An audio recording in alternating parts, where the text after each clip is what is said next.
جس طرح انسان کا اپنے جسم کی حفاظت کرنا بہت زیادہ ضروری ہے، اسی طرح حادثے سے بچنے کے لیے حضرت عثمان بن عفان رضی اللہ تعالیٰ عنہ سے روایت ملتی ہے کہ رسول پاک صلی اللہ علیہ وسلم نے فرمایا کہ اچانک حادثے سے بچنے کے لیے انسان صبح یعنی فجر کی نماز کے بعد 3 مرتبہ اور شام یعنی مغرب کی نماز کے بعد 3 مرتبہ پڑھے۔ صبح پڑھنے سے شام تک اور شام کے پڑھنے سے صبح تک اللہ تعالیٰ انسان کو حادثے سے محفوظ فرما لیتے ہیں، لیکن جو تقدیر کا لکھا ہوا ہے وہ تو غالب آ کر ہی رہے گا، جو موت ہے وہ تو آ کر ہی رہے گی۔ پورے ایک قرآن کریم کو اگر ہم پڑھیں تو 3 مقامات پر آتا ہے کل نفس ذائقۃ الموت، انسان کے اوپر موت آنی تو یقینی ہے، لیکن حادثے سے بچنا، چھوٹی چھوٹی تکالیف سے بچنا،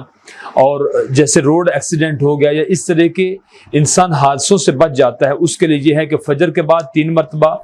اور مغرب کے بعد 3 مرتبہ انسان یہ کلمات پڑھے تو اللہ تعالیٰ انسان کو حادثے سے بچا لیتا ہے۔ وہ 3 مرتبہ پڑھے جانے والے کلمات کیا ہیں؟ بسم اللہ الذی لا یضر مع اسمہ شیء فی الارض ولا فی السماء وہو السمیع العلیم۔